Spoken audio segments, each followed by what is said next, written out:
Hello, everyone. It's Jerry at the Fledge, and welcome to another episode of Every Damn Day. I'm broadcasting from the sanctuary again today. I've got one of our homemade Fledge t-shirts with one of my favorite logos of the Fledge, the drawing of the building that I think, Ezra or MK did. I can't remember which one right now. They're going to be mad at me. But shout out to them. Shout out to thisent.com. and what they're doing with some of the write-ups. And today I started something new.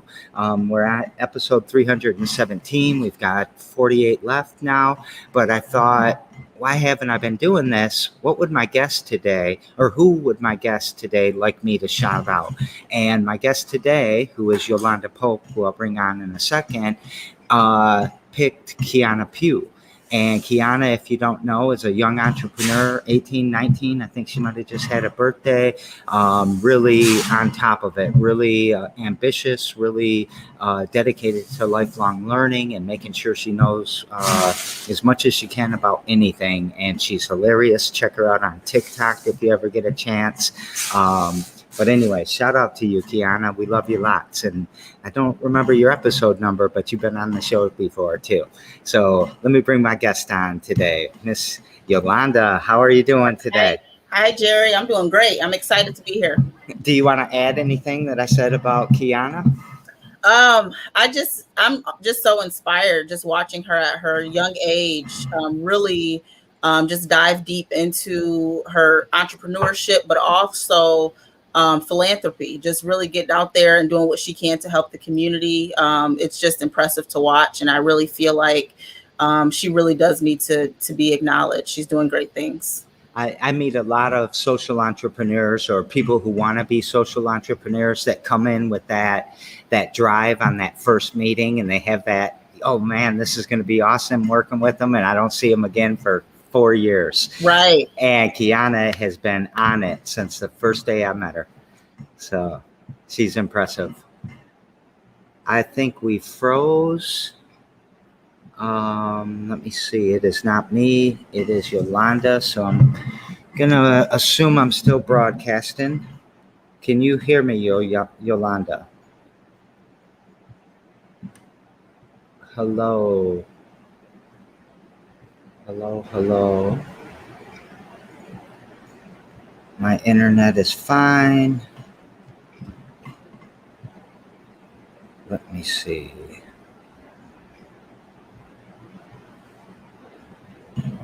Hello, Yolanda. Yeah, she's impressive. She's watch. Yeah. So I lost you. Yeah, she can. Gonna have to have her come back in. Let me make sure that I can do that. Sorry, everybody. We haven't had a tech problem in a minute. So can you please come back in? So let me hold the show. If anybody has comments, we don't get a lot of comments these days on all the shows. So live broadcast comments are always good. Yolanda's coming back. We made it back. Everything's great. There we go. I don't know what happened there. That was weird. Yeah, it's, I don't know. Sometimes the internet gets funky and the websites. There's been a lot of website outages in the last several days for some reason. But okay. You just demonstrated the same persistence we were talking about. I came back. So let's jump into you. You want to tell us about, where were you born and raised? Where'd you go to school? What are some of the things that kind of led you to where you're at or make you do what you do? I was born and raised in Lansing. I was born and raised in Lansing. I moved a lot growing up, so I lived on just about every side of the town. Me and my husband have kind of planted our roots on the east side of Lansing. I've been living on this side of town for about 20 years. Kind of sad. We just bought a house, so we're going to be moving to a different side of town. But so I was born here. I went to Eastern. I went to a lot of schools. I moved around a lot. But I went to Eastern. Believe it or not, you are talking to a high school dropout. I dropped out of school because there was a lot going on. It was very challenging for me. And I did go back. I did go back to school, and I was ultimately able to finish. But I always like to share that, just because when you're discouraged and you do things like that, you feel like there's no turning back. And there really is. There really is. There's alternatives. If you don't mind, I'd like to interject there for a second. My guest yesterday, one of them also dropped out of high school when he was 16 and never did go back. And he's got all kinds of software things going on and all kinds of big things that he's doing in Detroit. So we talked about that a lot, that school is not always for everybody. Right. And it's not always for everybody at the right time. Correct. And I definitely encourage, anyone to try to finish at least at high school. College is not for everybody, but if you, for whatever reason, there's so many things that are factors in people's lives. I know there was a lot of factors in mine, and if you can't, you got to do what you got to do. But whenever you're ready and you're able, for that own peace of mind for yourself, I would recommend, to go back. That's great advice. And go Quakers, by the way. Absolutely. I'm a Quaker too. All right. So, but I don't know how old we are compared to each other, but I graduated in 84. Oh my gosh, Jerry, I don't want to age you, but I was born in 85. Yeah, I knew you were a lot younger. So growth in Lansing. I've lived in Lansing my whole life. I lived in Lansing my whole life, my whole adult life. I've lived on the east side of Lansing. And I don't find myself that interesting. I mean, there was a lot of struggles for me growing up. My parents, I didn't meet my dad until I was 18, and my mom struggled with drug abuse, who I'm so happy to be able to witness that she has surpassed that. She survived that, and she's moved on to do great things. But at that point in my life, that's where we were. And so school was not that much of a priority. In fact, it was kind of a blur to me, just because there were so many things going on at home. That I was never really present, even though I was very smart. I was never present and really able to focus on that because of everything else that was going on at home. But a village raised me, Jerry. A village raised me in the city. I had aunts, I had my grandmother, I had friends of the family. There was a lot of people that poured into me, and that's why it's important for me to do what I can now that I'm in a better place in my life to be able to give back to the community, because that's the only reason why I am where I am. Yeah, I don't know if you've ever seen my bumper sticker and the stickers that I had made here, but they say Lansing raised me. Yeah, because it's just very similar with me. I mean, but I was more of a latchkey kid, and then a lot of crime and poverty around me. But I know a lot about substance abuse too. So you became kind of an adult probably fairly quickly, not being an adult, but having adult responsibilities maybe. Oh yeah, I'll tell you a funny story I share with my kids actually. When I was 12, I remember one of my classmates, we were in gym class, and it was so random. And he asked me, he was like, "Do you have a mom?" And I was like, "Yeah, I have a mom." Like, why would you ask that question? Why would you ask me that? He's like, "Well, you just don't look like you have a mom. You look like a mom." And at 12 years old, to have one of my peers say that, it was just kind of odd. It was odd at the time because of where I was in my life. But as I got older, I recognized that he probably was trying to say that I was mature, but he didn't know how to say that because he was 12, so. So yes, I had to grow up very early. There was a lot of things that I didn't get to experience in my childhood that um, other kids did. But honestly, I, as crazy as it sounds, if I had to do my childhood over again, if it would allow me to be where I am, I would. A lot of, I'm able to appreciate a lot because of everything that I've gone through in life. I think about that a lot too. I'm glad I didn't grow up in a big farm with horses and, Right. all that. I don't know. I'm glad I grew up where I grew up. Yeah, me too. I'm thankful. I'm definitely thankful. But yeah, so I did end up graduating with my class. I dropped out, but I did go back and I was able to graduate with my class, which was awesome. I moved out of state for a little bit, came back, decided to go to nursing school. I actually took some CNA classes because after I met my husband, I guess when I was 17, well, just turning 18, and we had a baby about a year later, and it was like, okay, I got to do something different, like I can't, and I already knew that, but being pregnant, it was like, you got to do something different, like you can't, you got to do something. What are you doing with your life? And so I took a CNA class, and with the help of my aunt, which again, part of my village, I ended up being able to get a job working in a long-term care facility. And that is really what ignited my passion. Lo and behold, though, unfortunately, my grandmother passed away very early on when that started. And so it took on a different perspective at that point. I enjoyed it, but having her pass away, I looked at what I did every day with a different set of eyes. It became more personal for me. And I think the fact that as a family, I remember our family, because my grandmother was sick, there was about, I want to say about 5 years before she passed, she had a major surgery within. We might be experiencing that tech problem again.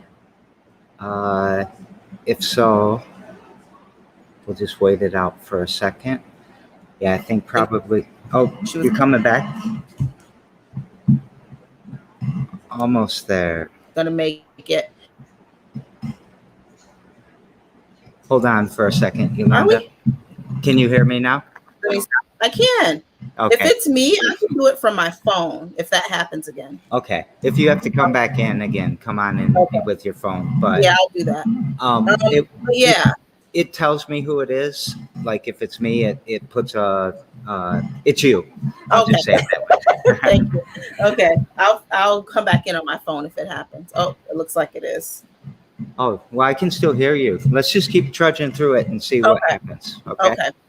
But yeah, so I remember our family having the conversation. And at the time, I was a kid. I couldn't contribute. I didn't really know what was going on. But everyone seemed pretty sure of, what they were talking about. Ultimately, we ended up keeping her at home. And I want to say less than a month later, she passed away. And I remember feeling so helpless. Like this person has always been here for me as much as she could, and I didn't have anything to offer. There was nothing I could do. And I questioned whether we made the right decision as a family, because you always wonder, what if, what if this, what if that? And so that really is kind of what ignited the fire for me. And at that time, I was still a CNA. I went on to nursing school. Me, my sister, and my best friend actually at the time decided to go to nursing school together. So that was a great experience. We all went together. But my whole point was to work with geriatrics. That was, I never wanted to work in a hospital, never wanted to deal with children or babies. My whole mission was geriatrics. And so once I became a nurse, and the more knowledge that I was getting, and it was almost like a light bulb went off, and it's like, wow, like our community is so underprepared for aging. And as I began to take care of more patients, it was just evident, and it was almost like I was seeing the same situation every time. And it was like I was reliving my situation with my family, but on a different perspective, because there was a lot of questions. Oh, go ahead. Well, I want to, number one, acknowledge that I'm sorry about your grandmother, but also that, like you said, it's that fire. You can look back at these kind of sad experiences, but they were the turning points to light something Right. under you. But I am sorry, because when I lost my grandfather when I was relatively young, it was devastating. So It was off. I mean, I called my grandmother every day, like every day about, when you see those videos or those memes about kids calling their parents for ridiculous, stupid stuff. That was yeah, me. It was like, how do I cook this? Or why my daughter was just born. So it was like, she has this on her tongue, or why is she doing this? Or, so I was that person that was calling with all of these different questions, just ridiculous questions. And so she was a big part of my life and who I was. So to lose her at that time was absolutely devastating.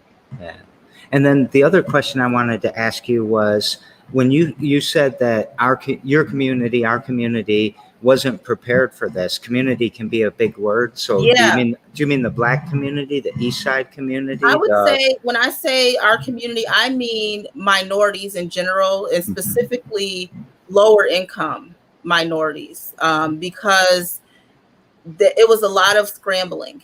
And so that could be the East Side community, the Lansing community, the state of Michigan, the country.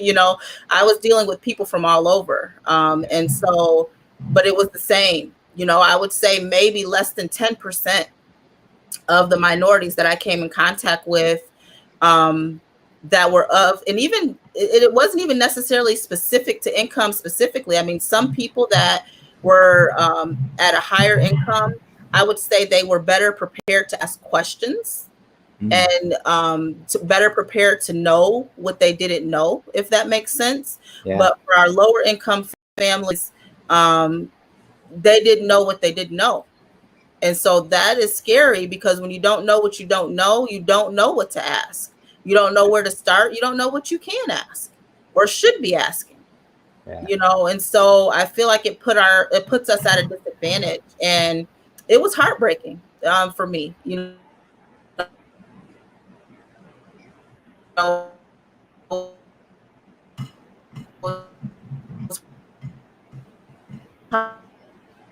If you can hear me, Yolanda, hold up for a sec. But you probably hear the same thing I heartbreaking hear. for me to see so Hold on. many, and to plant the seed for dignity. Oh man, that's me again. No, but you were back Let's see again. if I can. Okay. We are back. But if you do want to get to it on your phone, you can. Yeah, Both of I'm you could trying to be on. do it at the same time. If you're on at the same time, then if this one freezes off, I can take it off and put the other one on. Okay, I'm going to. Um, my battery's low, so I'm trying to alert the troops to bring me a battery, so I don't. We'll get there. Yeah, sorry about this. It's no problem. It happens. All kinds of things happen. Okay. Let's see. All right. All right. Stop here. Well, I'm still here, but I'm just trying to put this in front. So, oh, I see. Um, while you're doing that, uh, let me see. I'm trying to mute you. Oh, okay. We're good here. all right. How's that? Yeah, that's perfect. Good. Better? Maybe I'll bring you in close this time. Yeah. Okay, that Is that works. okay? Yeah. All right. Perfect. Thank you. But yeah, so that's kind of what ignited the fire. Just seeing the different families and them struggle, because um I worked as a clinical director. I was an administrator. I don't really like talking about my career. I know that sounds weird, but so my experience is 16 years of experience working in skilled nursing, assisted living, and rehab settings. I started off as a clinical director, and I went on to be an administrator and do corporate consulting. And so, honestly, when I resigned from my position. I was at the top of my career, really, and I decided to take a step back for to launch my business, but for other reasons as well. Yeah. So, as you were talking about the communities and, people maybe that had a little bit more money understood things a little bit more. So it got me thinking, they might have had a financial advisor one time talk about preparing the financial side. But there's also all these other things like what does your loved one want? And, right. So can you help us with what that spectrum looks like? Yeah, so you hit the nail on the head. That's exactly, they would have the financial conversation of what you should be doing with your loved one's finances, or how you can restructure your finances to be able to afford assisted living or whatever the case may be. Can you plug it in for me, please? Sorry. Um, but there wasn't a lot of discussion as far as advanced care preparedness. As far as, okay, everyone plans for retirement, right? And we plan our funerals. We plan our funerals because we want everything to be taken care of. But when it comes to DJ, can you pull this up for me, please? Sorry. Um, It's okay. comes to that middle, that in between retirement, and living your best life and getting to that funeral. Sometimes things happen and you're not able to make your own decisions. You're not able to care for yourself, and no one's really planning for that. And that's even people that have the finances. Right. They're not having that conversation either. Um, and so we have a lot of programs in place in the state of Michigan, where even if you are low income, you can connect with those programs and know what those things are. So that way that can be built into your advanced care planning plan. But no one is doing that. Usually it's a rush, and then they find out, no, mom doesn't have any money. Now we got to apply for Medicaid. Now, what do we do now that we have Medicaid? How do we be a part of, if it's the My Choice Waiver Program or PACE? What is this? And so there's a lot of last minute having to make this decision because something bad has happened. And if we, in my experience, if we can have these conversations sooner and we know what this roadmap is going to look like as much as we can, right? Because we're humans and things change. But if we can have this conversation sooner, and so that way, if something happened to you, Jerry, as example, then your family would already know, like, okay, we know that we have $10,000 or we don't have any money. And so now we need to go and we need to reach out to this organization because he's at this stage where we might need these services in the future or near future. These are things that Hey, keep talking. I got to grab something. I got to show it to you. fine. Yep, go ahead.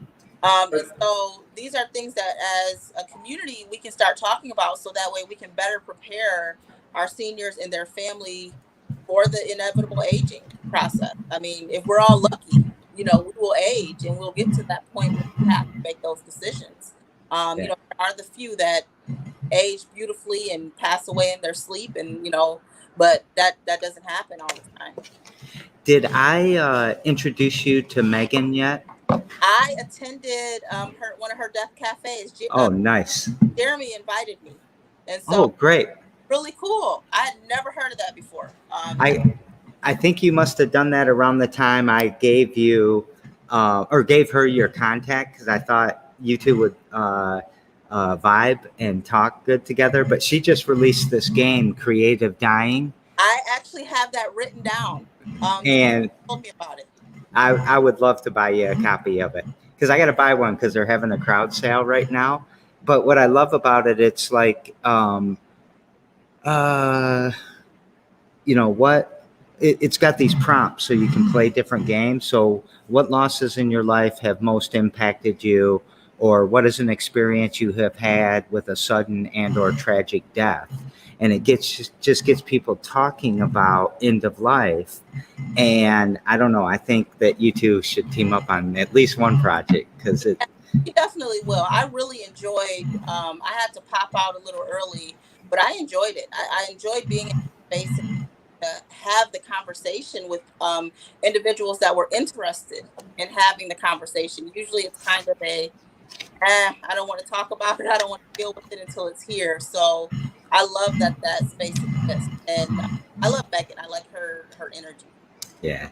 So, what is there anything more you want to add about that? Because I'd like to talk about what kind of exactly the creative, or not creative, I'm sorry, the Dignified Aging Project does. Yeah. Like, what do you offer? What, services or whatever? So the Dignified Aging Project is forever evolving every day, but ultimately what we offer to be a resource, and we're offering to, our goal is to help bridge the gap in the community with seniors and fill this space for our families that don't necessarily know what to do, and they don't know what questions to ask. The goal really is to try to have these conversations proactively, but if some of our families are there because it's not the norm, if you're there and you need help, please call us. We want to connect you with resources that could be beneficial to you and your team. We offer care coordination. We offer medication reviews. We offer to be intermediary with times having the conversation with your family as a whole and getting everyone on the same page is extremely challenging. And then we offer a service where we would essentially become a professional relative for you and your family, and to be that interpreter really in the healthcare field, to help you and your family navigate appropriately. Because a lot of the problems that I see working on the healthcare end, when you're dealing with individuals from different, primarily our minorities, that come from lower income neighborhoods, sometimes they don't necessarily know how to put in words what it is that they need, or what they're experiencing, or even what those barriers are. And when it comes to the barriers and challenges, oftentimes it's not that they don't know how to put it in words, but business. Like if you can't take your every day because you can't afford a scale, you gotta tell the doctor that. Especially if it's someone that you feel like already looks down on you. That's not something you're going to talk about. That's not something you're going to share. If you can't afford your medications, a lot of times you're not going to talk about that, especially if they're low. It's easy for people to talk about, hey, I can't afford my meds because it's $150 per prescription, but it's not often discussed. The people that can't afford their meds, it's $15, because that Right. $15, maybe they can't get food, or maybe they can't pay this bill, or maybe so we are here to act as the individuals that will take your concerns and make sure that we are communicating them to your practitioner in a way that they understand, but also the reverse, because I've had the opportunity to be a healthcare professional, and so to be able to communicate what it is that your doctor is saying to you in a way that you can understand.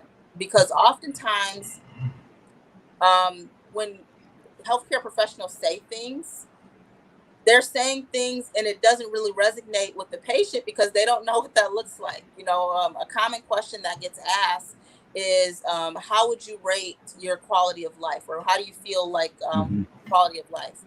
And I just think about me growing up, like it's like, what exactly does that even mean?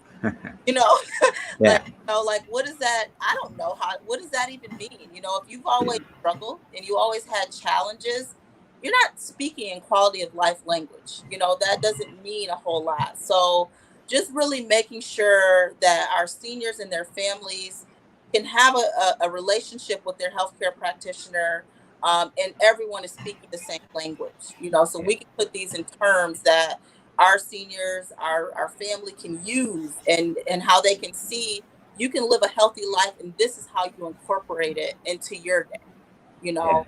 So that's kind of what our goal is.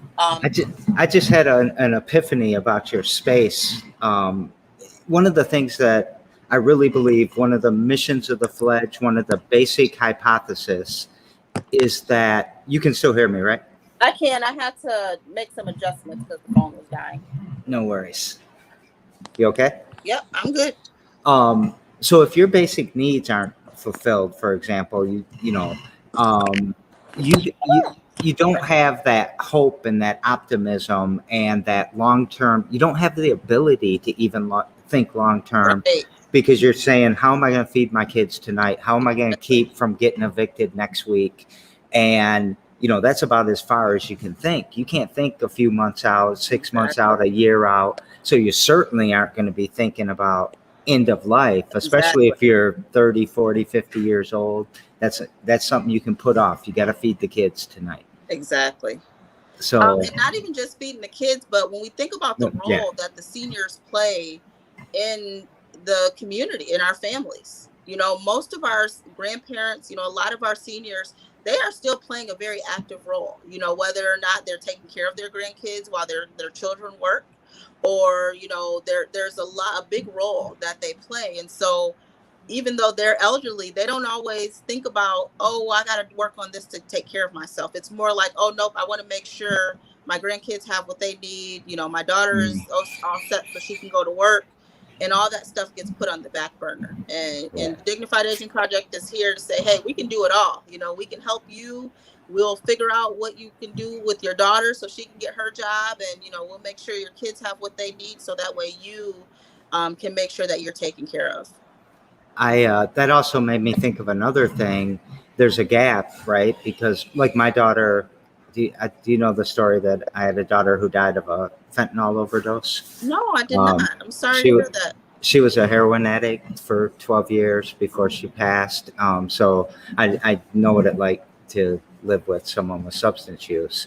But that left a gap. So we had to foster even when she got the kids taken away from her, we became the parents for quite a while. And a lot of grandparents are serving in that role. Absolutely. As the kids either struggle with substance use, maybe they're in jail, maybe they have passed away, but that the grandparents have to be there. Now that's stuck in financial time, planning, all of that for them. And so they're not focused on themselves. But that's our culture, though, because there are so many systemic gaps. It also creates these gaps in our communities that we are just so used to filling.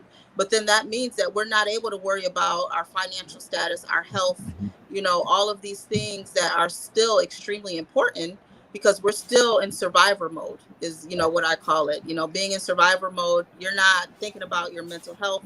You're not thinking about an aging plan. You're thinking about, how do I get from point A to point B? And I know what that's like firsthand. Because I've been there. And very impactful on taking away generational wealth. Absolutely. And not only that, but when you think about, and you mentioned generational wealth, you think about, like, when I think about that term, that's a term that I just started learning about maybe 5-10 years ago.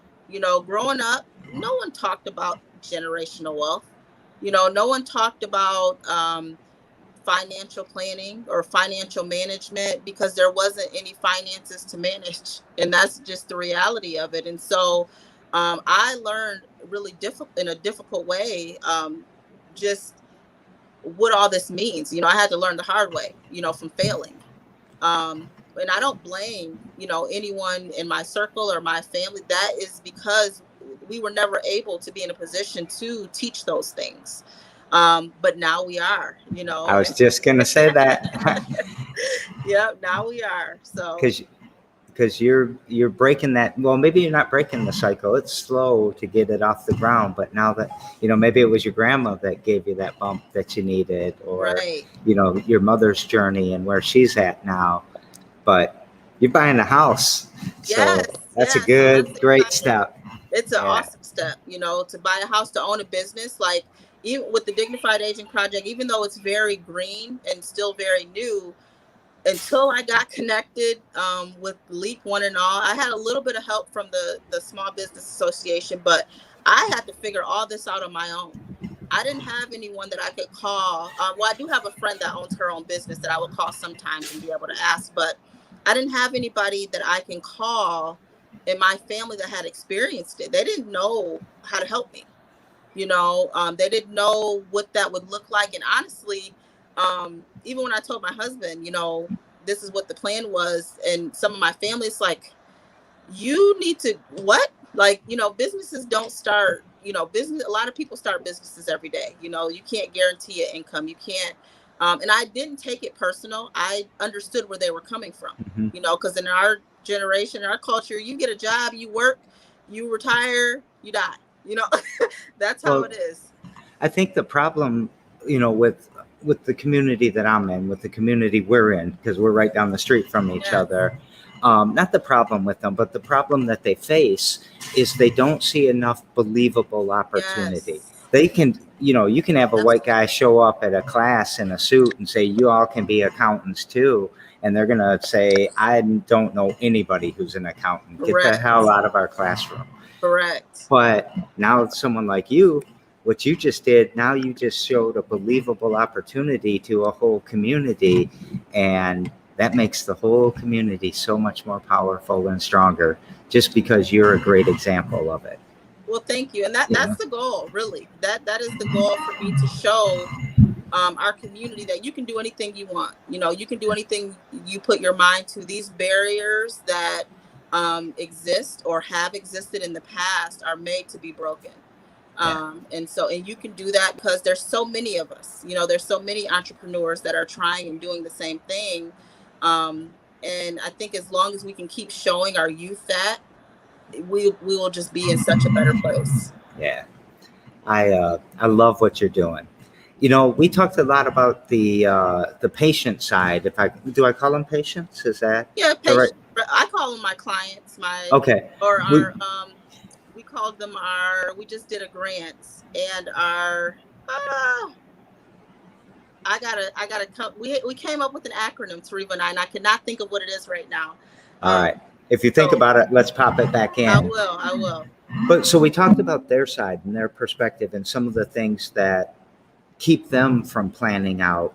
On the flip side of that, there's not a lot of financial advisors knocking on the doors on uh, the east side, and saying, so they're on the system side, on the institutions and the big kind of companies that run the flip side of the services, there's got to be tons of racism and bias and all kinds of shit. Oh, you have no idea, Jerry. So on the flip side of what we do, and I always forget to mention this when people ask me, what does the Dignified Aging Project do? We develop training programs for these facilities. And Mm. so that's actually what the first part of the year with the business is what I did a lot of is develop training. I think I shared with you that we developed one of the first COVID-19 training programs of its kind in the state of Michigan, Hmm. for facilities. And so we develop programs for the facilities, but more so for the worker and for the resident, because 80% of the workers are minorities, and again, we have all of these generational gaps and traumas. And so you put us, because I say us, because I was one of those individuals too, in the workplace. And, there's a lot of things that we're expected to know, especially when we're caring for other people, but we don't necessarily always know because we didn't experience that. That's not how we experience being taken care of growing up. And so there's sometimes a lot of frustration with, well, why didn't she just do this? Or why, this person is attitude or they're upset. And a lot of times it's just because we're not speaking the same language.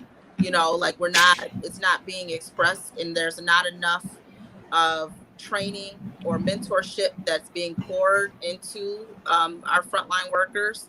It's just you have to do. And I was in a position where that's where I was. I needed them to do what they needed to do. But the more I looked at it, it's like, this isn't sustainable. Like there's so many other challenges here. So in the realm from the employee standpoint, there's a lot of structural racism inherently. I don't know that oftentimes businesses are trying. I just think that's the culture, to be Yeah.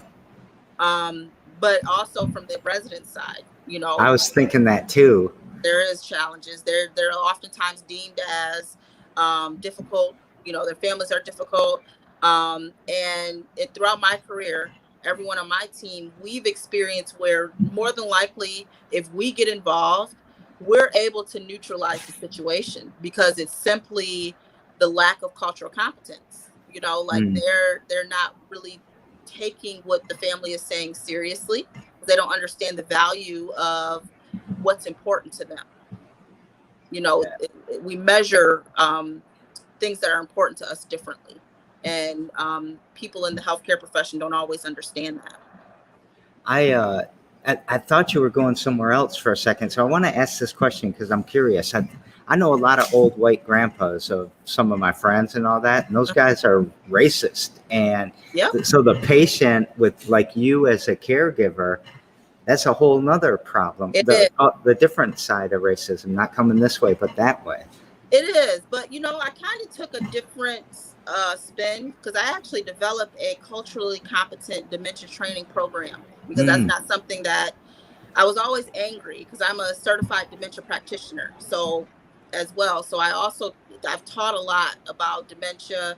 That's actually one of the biggest passions that I have, aside from working with geriatrics. And it was always very frustrating to me when we would get to the cultural side of the training, and it would be 1 page, 6 sentences.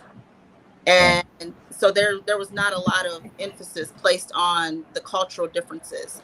But the way I always approached it with my team is, we're dealing with individuals that they are suffering from cognitive impairment, and so, is it right that they're racist? Absolutely not. But the reality of it is, they are back when they were younger. And so we talk about how they think that they're still working. We talk about how, they don't recognize their illness.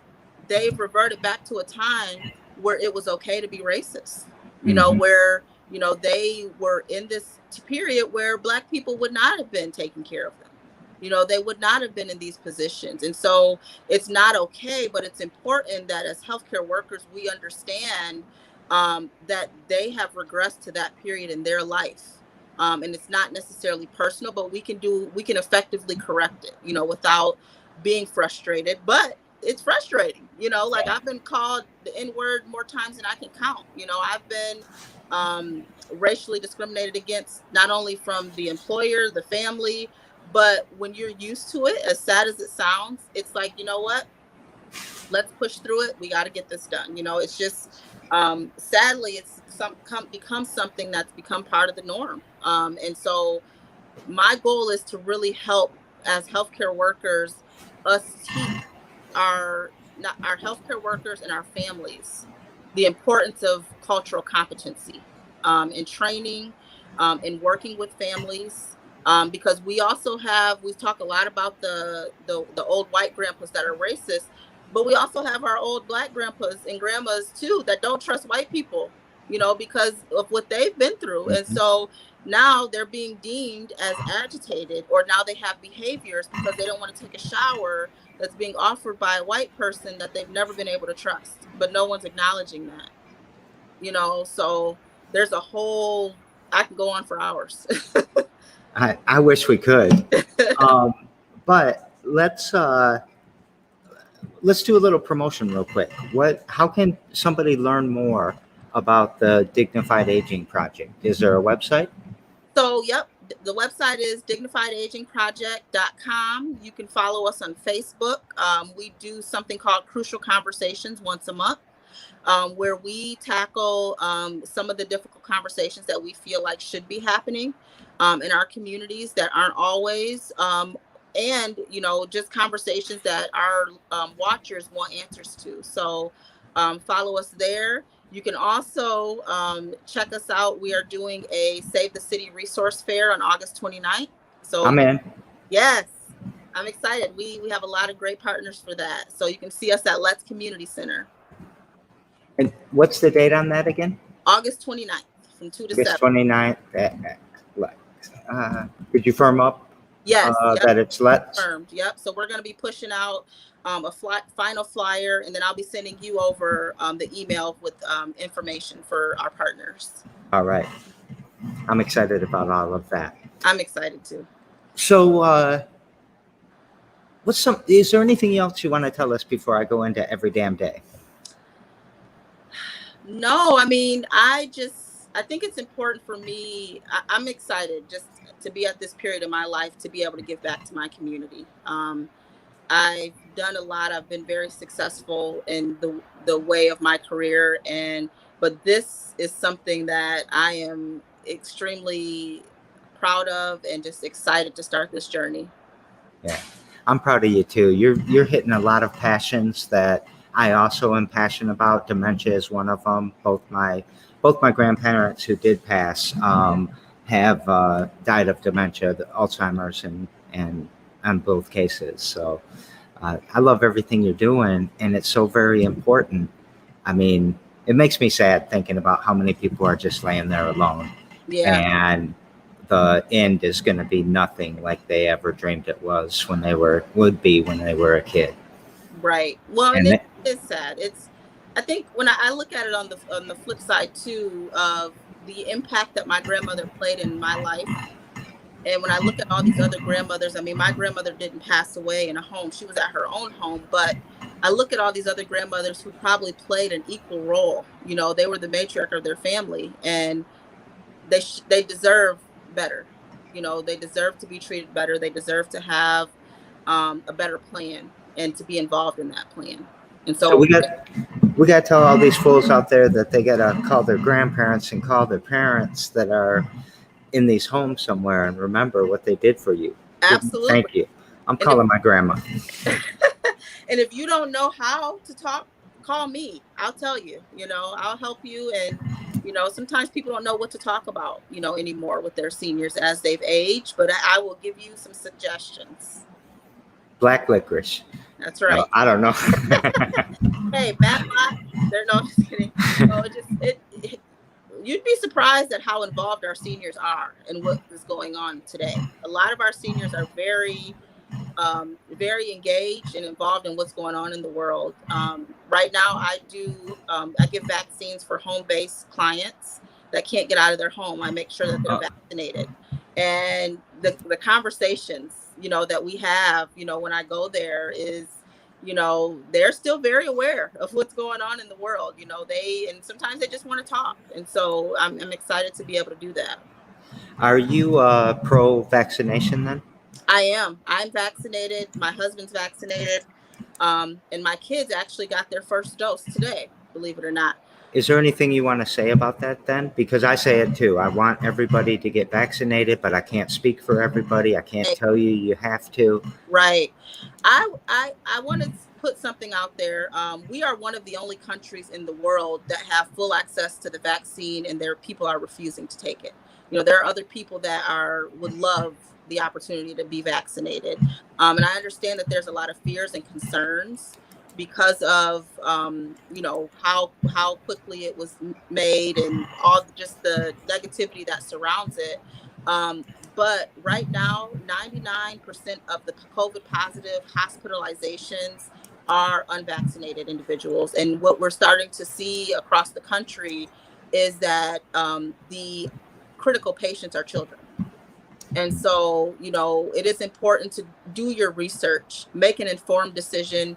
If you have questions, ask those questions, but please don't choose to not get vaccinated based on something you read on the internet, or somebody that's not a healthcare professional. Talk to your doctor, because it does make a difference. You could probably still get COVID, but you're not going to end up on a vent. You know, you're not going to end up on a ventilator. Your chances of developing severe illness from the virus is severely diminished if you're vaccinated. Yeah. And I'm vaccinated, and most of us in here are too. Good. But, so, so thank you for that. Now, what's something you do every damn day to push your mission forward? Something I do every damn day to push my mission forward. You know, every day I really try to look at what am I doing to carry out my mission. So, what am I doing to serve seniors? What am I doing to bring awareness to the people around me? And how am I helping in my community? Whether that's helping my neighbor, putting information out there, you know, on social media. You know, how am I working towards effective change? I love it. Um, do you document that? Like, do you do a lot of statistics or anything? I have statistics from a training I did, but I really don't. You know, if you look at I do take a lot of notes. They're not always legible to anybody else except for me. So I wouldn't say I necessarily document that, but I carry a notebook around with me every day because I document a lot of things because it helps me remember. This is notebook number 4, and this is today's show. And I do this for every, I do it for every show. So I take notes about every show when we're talking. Now, how often do you go back to read your notes? I'm transferring them into a website, the Every Damn Day Show, and they're all going to be there. But if it's, I would say I reference something, like I've got to go find which episode Kiana was, because I'm going to put a reference back to your episode. And then if let's say you said, hey, I want to come talk to you about some new idea, I would probably read the notes or the website page about our show. Plus, I got a bunch of HubSpot. I use a CRM system, so I track every move you make. No, I was just curious because I reference my notes quite a bit as well, but it's more so as like a reflection. I've documented the journey for the Dignified Aging Project up until this point, and so to look back. For me, I always want to look back and make sure that I'm still in line with my original mission. And so it's nice to be able to, anything that I'm doing, I reference back to that first page and that notebook and what I said, what I wanted to do. So that way I don't get lost in the process. See, I like that because the process is biased, and as it knocks you off tilt, it moves you away.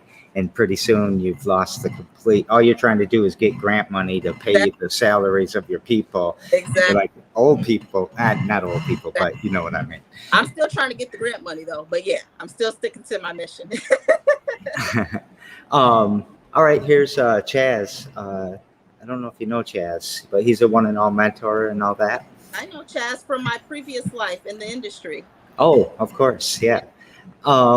How has your mission changed since you started keeping track, or has it? It's evolved.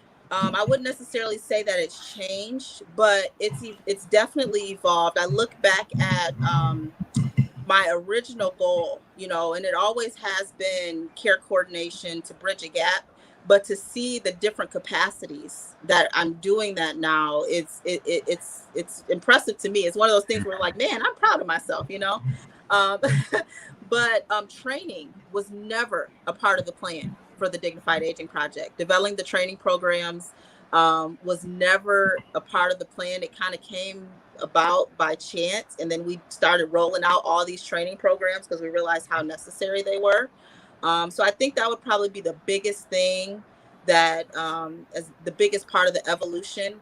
And I really I never envisioned myself as someone that does community events. I just never really tapped into that world because I was in a corporate world for so long.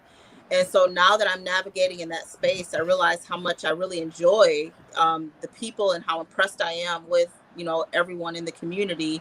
And so those would probably be the two things that have changed is my role in the community and the training programs. Nice. Thanks for the question, Chaz. So we daisy chain the shows together. Yesterday on the show, we had Mike and Lance, one in Detroit, one in Petoskey, and they do the Grid Detroit. And the question they would like me to pass to you is, what do you do to tap into the flow? So if I could show you a picture of my space right now, I would. I have the really large, I want to say they're 3.5 foot sticky notes. Mm-hmm. Every wall in my workspace right now is covered with those. And so generally, if I'm working on something and I need to like hyper focus, I'll go down there. I turn on music. I listen to Yeba. I don't know if anybody listens to Yeba. I absolutely love her. And I just kind of zone out. That's my thing. And I literally have sticky notes on everything. My husband says I look like a psychopath down there because it's like over on the fridge, on mirrors, but that's how I kind of get into my flow and, just kind of zone out. And I can do that for 8 to 10 hours. Yeah. I like doing that too. Sometimes I can't talk without a whiteboard next to me. Yes. So tomorrow on the show, I'm having Timmy Rodriguez. He's a music teacher, musician. He's a really cool East Sider. What question would you like me to pass to him? I would like for you to ask him if money wasn't a factor, what would he do? What would he do when he wakes up in the morning? You know, if money wasn't an issue, he did not need to generate any income, and money didn't play a role in what he was able to do. What would that be? And if I flip that question on you, what would your answer be? I would do what I'm doing today. You know, I am probably at the happiest point in my life, and I I forget oftentimes, you know, that, you know, in order for a business to be considered successful, you have to have revenue. Because I get so caught up in just the mission behind it. And so, you know, I appreciate Leap for helping me tap into that and, you know, create a great plan. But I love what I do so much that this is my happy space right now. Yeah, I'm glad, let's actually give a little shout out to One and All real quick. It's a program that we're starting the fourth cohort here in August. So we're going through the last round of vetting on the next cohort right now. But it offers mentoring, coaching, a weekly check-in, all kinds of videos and online events to learn and network and all kinds of great things, plus 2,500 in funding. And you can apply for that at purelansing.com/one-and-all, and we'll keep having cohorts through at least the next year. So did you want to add anything to that? No, I just think it's a great program. You know, it helped me because, like I said before that, I was just kind of figuring it out on my own. And it just really helped develop my foundation of understanding for business.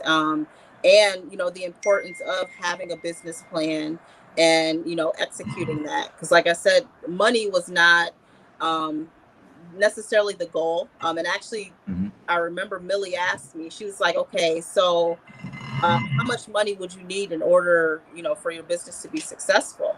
And I hadn't thought about that, you know, and I had went back to people on my team because we're all passionate about it. I mean, we know we have to generate revenue, but it's like, wow, I really haven't thought about that. So I really had to go back and, you know, do the work and, you know, figure out like, okay, you know, how do I monetize some of these things so I can carry out my mission and serve my community?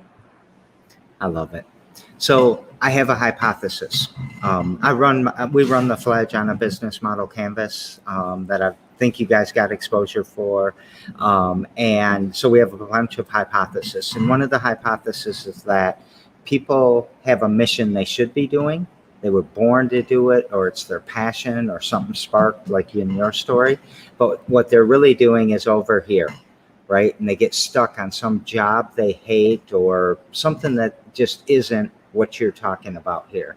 And then a mortgage or a debt or a felony or a substance use, something gets in the way that makes it even more difficult to recalibrate. Yes. And we've got to help each other knock down those barriers so we can recalibrate. Because if we had a community full of people like you who are doing what they love to do, regardless of the money, then we start pushing the strength of our community further. So like I always told you during One and All, I love you entrepreneurs because you make the world a better place. So I do just want to add that I will say, you know, I love my career and what I did. I love the industry, and I don't feel like I would be as effective as I am now if I did not have that experience. I met some amazing people. I learned a lot, and I learned a lot about these deficits from being in that position, because when you're in the community, you know that it exists, but you have no idea how to fix it.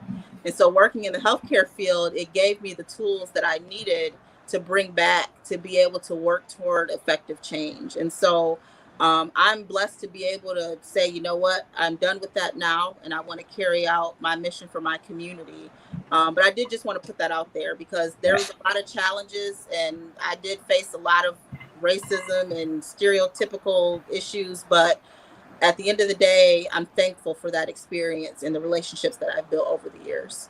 Yeah, I'm glad you clarified that, because good jobs are also important to me too, because not everyone can be an entrepreneur. Not everybody can take that risk at whatever point they are, and not everybody wants that responsibility. You're not your own boss when you're an entrepreneur. It's the opposite. You never stop working, actually. And everyone's your boss, your customers, your employees, your suppliers, everybody becomes your boss. Exactly, it's true. So, just real quick, I love your passion, Yolanda, as well as your compassion and empathy. Oh, thank you. Thank you. Uh, thank you, Renee. And happiness, sadness, joy, hope, and or love. Which word or words would you like to talk about?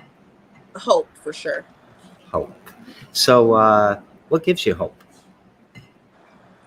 Um, seeing, being on this side of my journey and seeing the work that people are doing in the community to advance equity and to really just push our community forward gives me so much hope. But reflection for me, seeing myself and thinking about my 15-year-old self and looking at where I am now, it gives me so much hope for the future because I would have never imagined, being able to do the things that I do today.